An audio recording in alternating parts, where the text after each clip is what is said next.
to serve the faculty, the university, and our country. We are working with a team of researchers to think through the consultation paper as it were, which the Law Reform Commission has shared with us, and they are here to elicit our response to some of the things that they have put down. So we, first of all, thank the Dean and the Law Reform Commission for the opportunity. And for the sake of those who may not be privy to the document that we have, just a short background. The Law Reform Commission sent requests to our Dean for the faculty to make input into a project they are working on, and that project is entitled Ghanaian Customary Conventions that may lead to unfair contract terms. Ghanaian Customary Conventions that may lead to unfair contract terms. So that is the project the Commission is working on.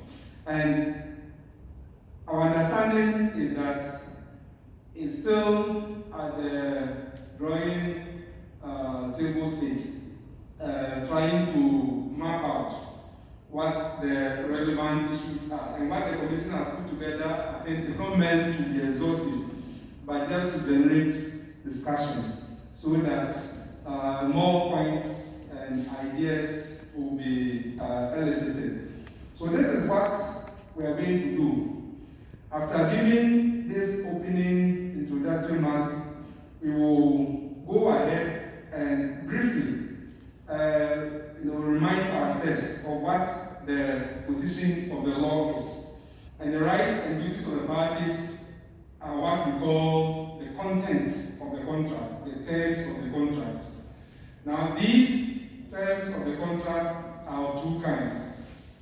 We have terms which the parties to the contract have expressly negotiated. They have negotiated, they have discussed it and agreed upon it that this is what we want to be the basis of our contract. We call that the express term.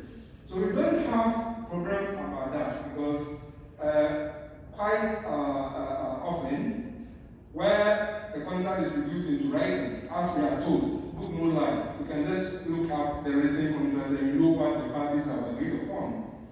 On the other hand, where the contract has not been reduced into writing, and you want to know exactly what the party have agreed upon, then we have to resort to the well-known objective test of agreement. And then the objective test will help us to know what the parties have agreed upon and so on. So that is pretty straightforward. Then we also have implied terms. So the implied terms are those terms which the parties to the contract have not necessarily negotiated, but for some legitimate reasons, such as the provision of legislation, certain terms may be read into certain types of contract, or by reference to custom and usage in certain industry, certain terms may be read into the contract, as the case law established. And thirdly, the courts themselves, in interpreting what the parties have done, may deem it necessary that if you want to realize the intention of the parties, in order not for the transaction that they have entered into to become hiatus, for it to fail, then we need to read in some other terms. And when they do that, as we know from the Muko case, that they are giving business efficacy.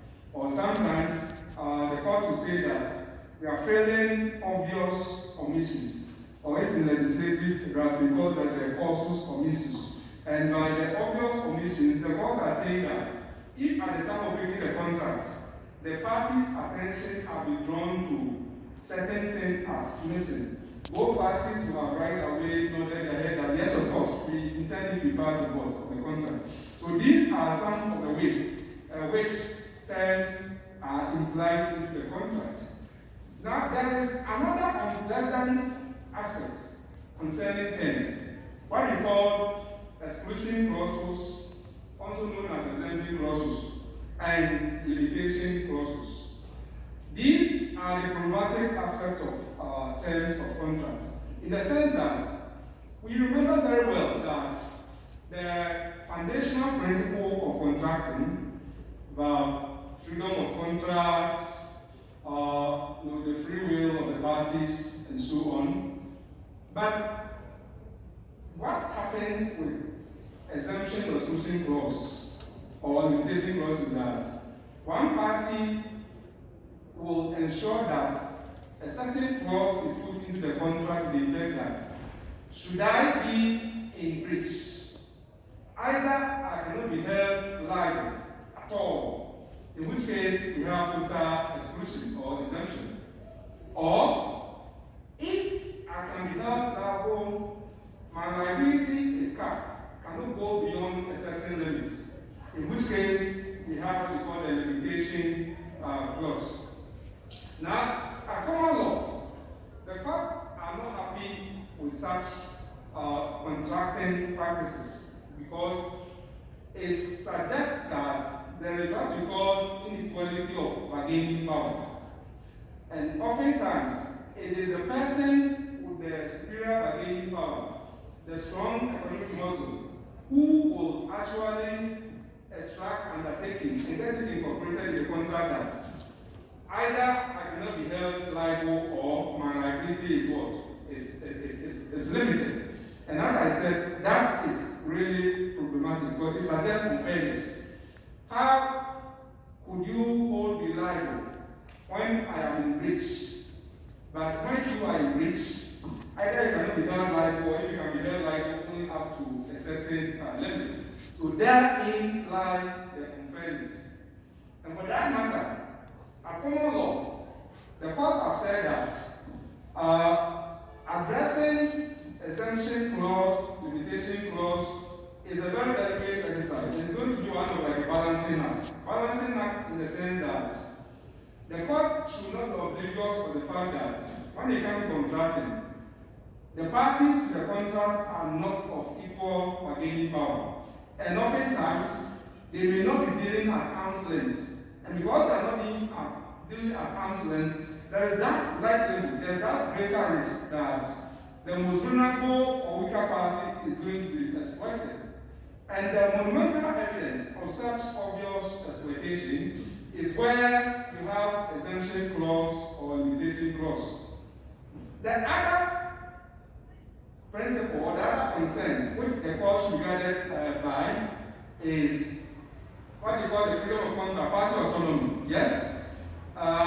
As we are told, long as the two parties of adult age, compost mentis, and all that have entered into a contract, then the contract should stand. So if both parties have agreed that should there be a breach, the other party cannot be held liable, or if you can be held liable at all, the liability is going to be capped. Why not? That is a contract. Therefore, the common law has pitched itself in such a way that before you uphold exemption or exclusion clause or limitation clause, we must be convinced that it was made part and parcel of the contract. So what we call the requirement of incorporation, that it was properly incorporated, made part of the contract. Now, how do we establish that? Where it is in writing, the fact that you have signed in absence of any fraud or any of the negotiating factors that we know, I think that will suffice, that your signature is eloquent evidence that you have accepted to be bound. Of course, subject to the parole evidence rule and the exceptions dealt with. On the other hand, where the exemption or the limitation clause is not contained in writing, then before the court will be convinced that it was properly incorporated in the contract, there must be what we call reasonable notice. There must be sufficient or reasonable notice of its existence. That is to say that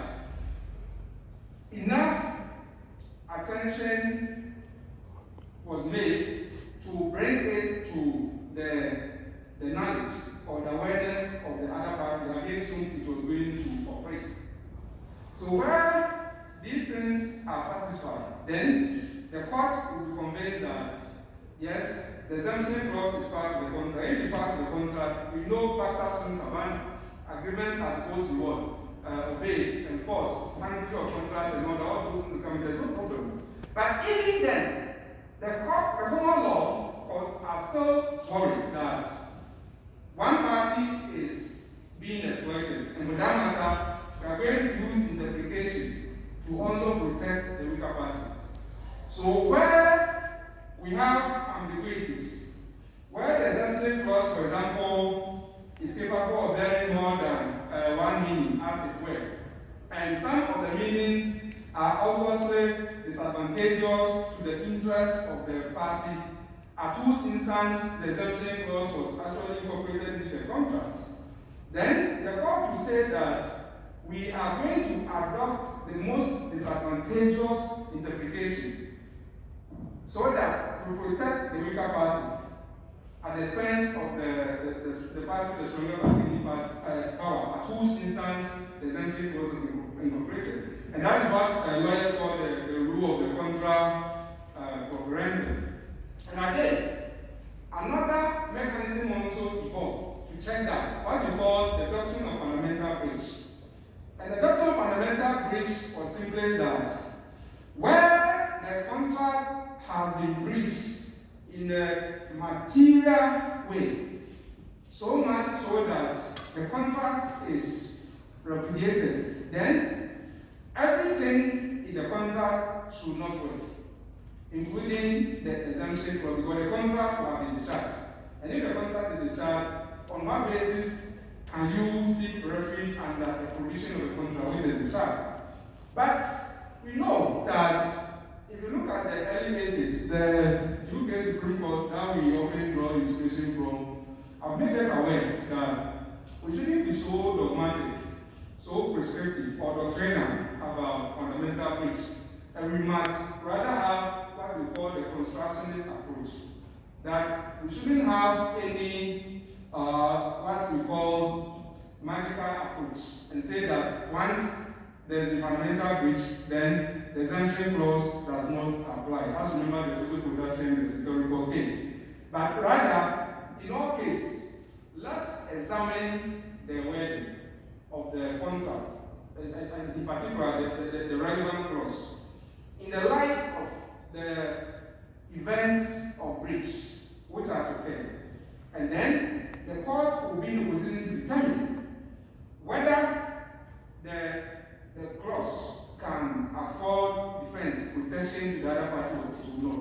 So that is the current or the dominant approach in interpreting exemption or exclusion clause as it were. And of course, we also need to point out that where the court is dealing with limitation clause as opposed to exemption clause, it is relatively more friendly or more lenient, trying to uphold it rather than exemption clause. So the courts are more lenient towards exemption to the limitation clause as opposed to exemption clause. But we should also know that it's not only the exemption clause where the courts are quite strict. When it comes to penalty clauses, for example, where same amount of money have been stipulated to be paid in the event of breach of various terms and all that, we know that the courts have said that the penalty clause is not valid because it undermines the principle of awarding damages of breach of contracts. As we know, Robinson and Hammond, to place the innocent party in a position that he or she will be, as far as somebody can do, and all that. So, in general terms, these are the ways how the common law approaches unfair, what we call unfair contract terms. Now, in the UK, as a result of their membership of the European Union, the EC has a directive. And as we remember, the EC is made up of not only common law countries like the UK. I would say that 90% or 99% of the members are actually civil law countries. And if you look at the sources of law available to the European Union, one of them is like the directive, and then where the directive is made, member countries are supposed to take steps to align their national laws to reflect the tenets of that directive. The idea is that over time, there will be harmonization of the law on that particular subject matter.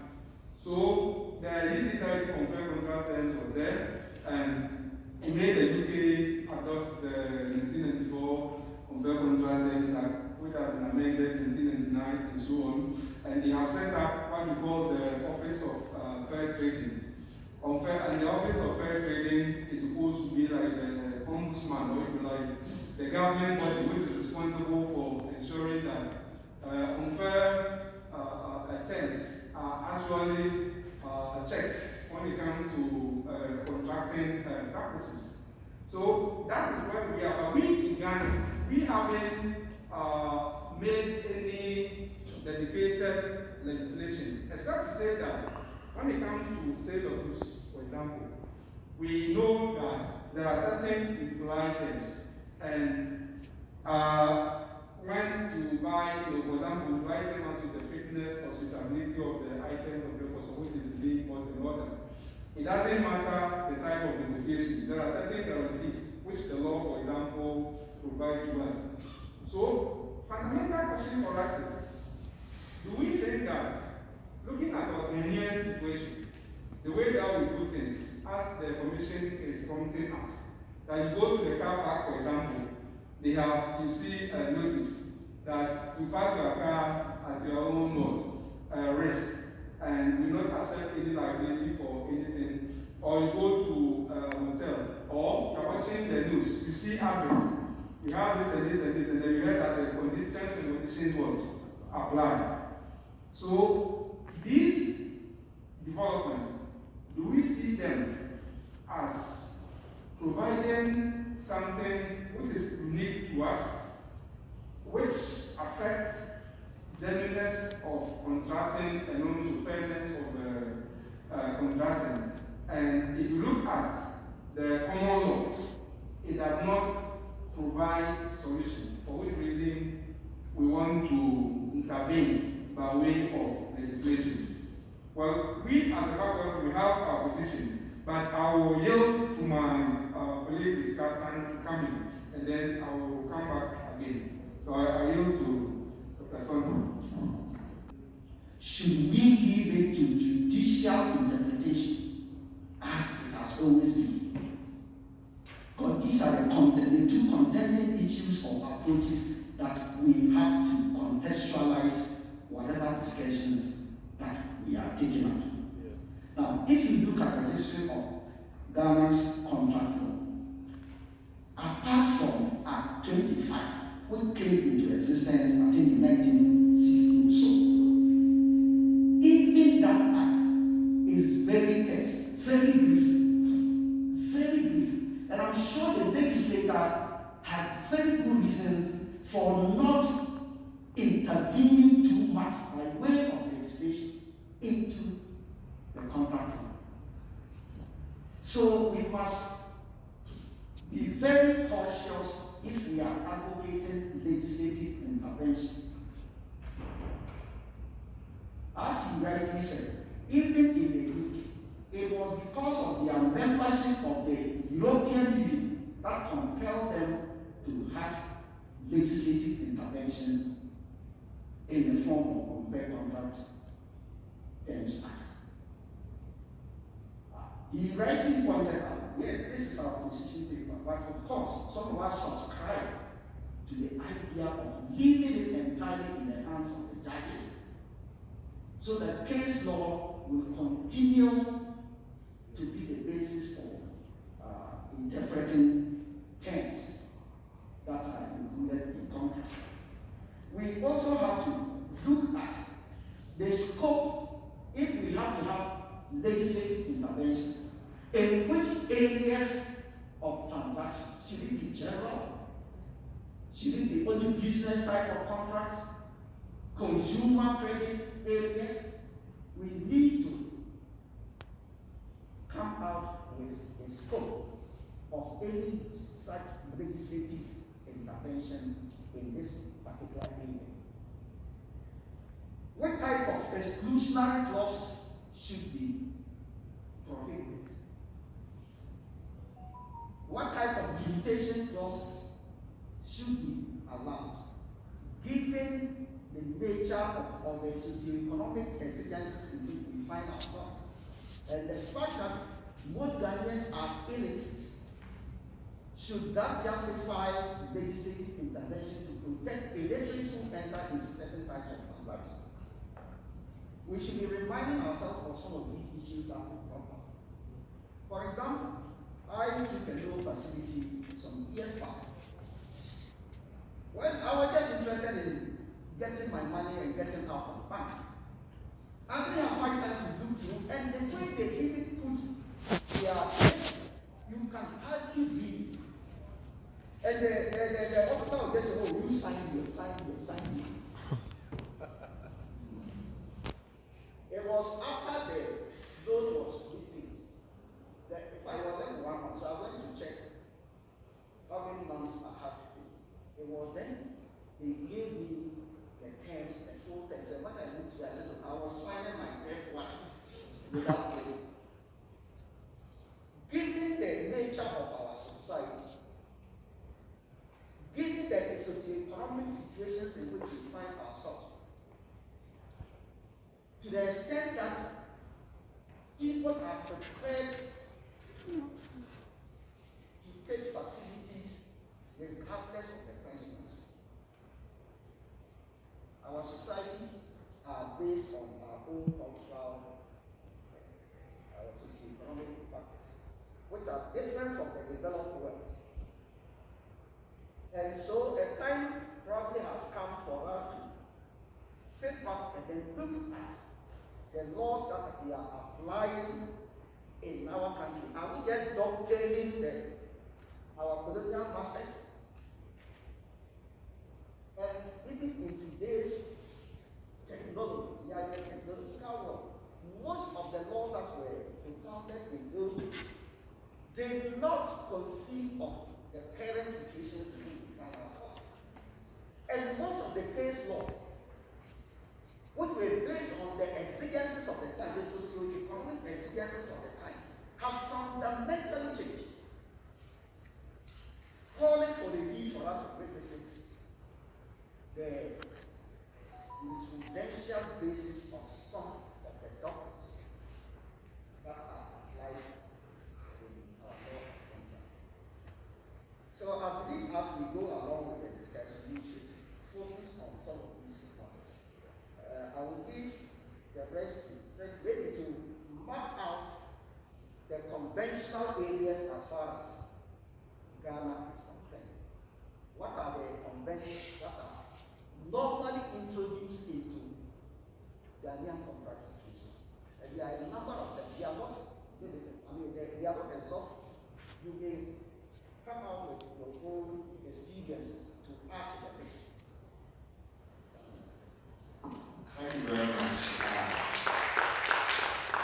I am also going to touch on the conventions that the Law Reform Commission gave us. Indeed, some of them are covered under legislation. For example, they give us six. The first one is terms and conditions apply. Two, goods sold out are not returnable. We are not responsible for the safekeeping of your car park here. To contract, small or tiny or hidden exemption clauses, and then unequal bargaining powers of parties. Now, let me first say that what the Law Reform Commission gave us, I would term it as general. Because when you look at law reform processes, basically these terms ought to have gone out. For example, to the society, to judges, to lecturers, to litigants, in the form of questionnaire. So that, for example, if someone has been a victim, I went to buy a ball. I took it home. When I put it in the socket, I put it on.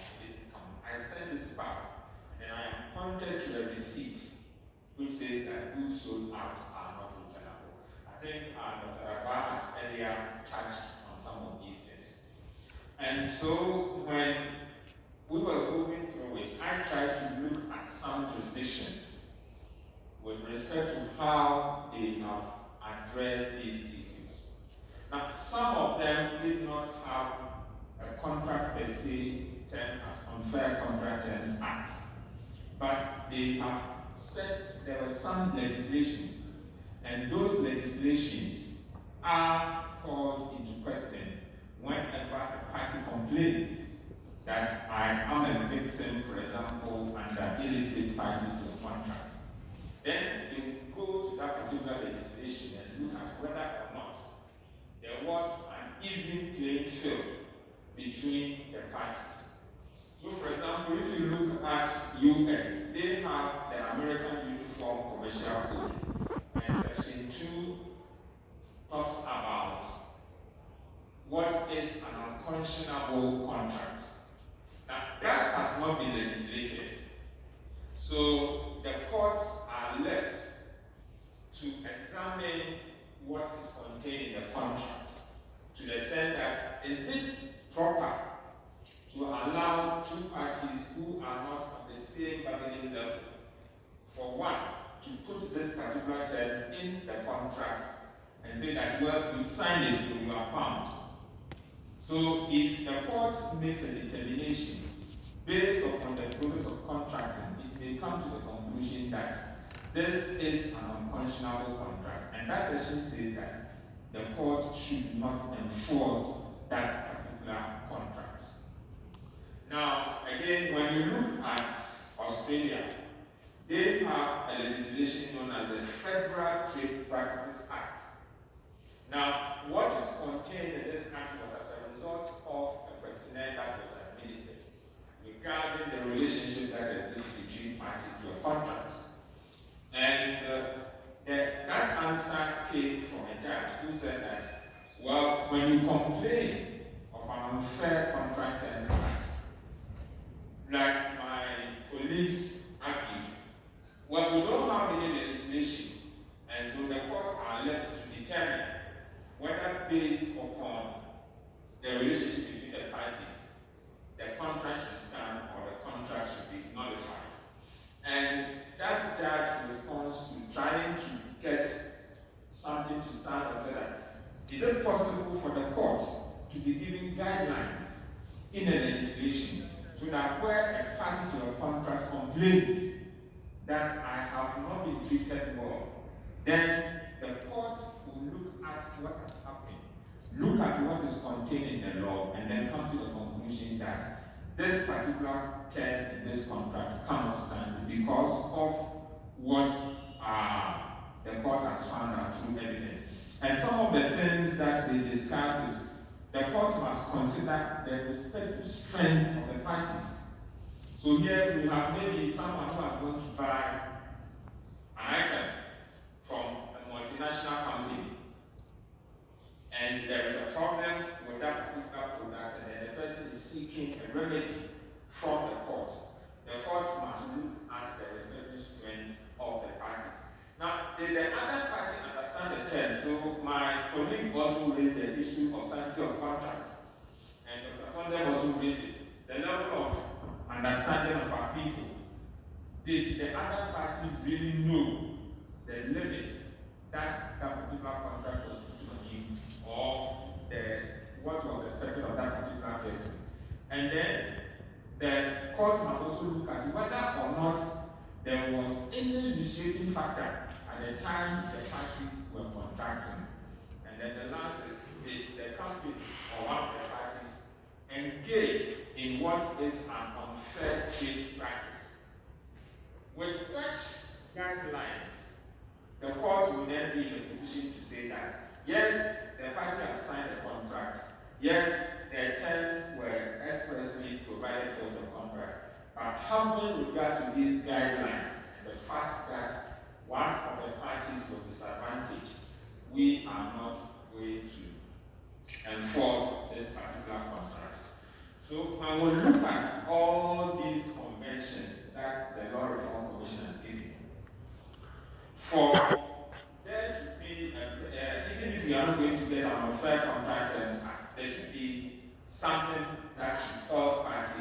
who suffer under such contracts. And that can only be possible if stakeholders and communities have been involved in coming out with the issues. Because law reform must speak to an issue. If we do not have the issues clearly set out with respect to what is contained in the discussion paper, it will not be very good exercise. Yes, we may say all manner of things, but the law that comes out may not be able to resolve the position. Because, for example, when you look at military parties to a contract, now we all knew that if a party signs a contract and under Part 262 there is no durance, that particular contract cannot be enforced against the military person. But that position has changed. The Supreme Court has changed it to the effect that we must look at what transpired at the time the parties did the negotiation. So the fact that I am a military person has nothing to do with enforcement if at the time of the contract I knew what I was signing. So that would be the little I would also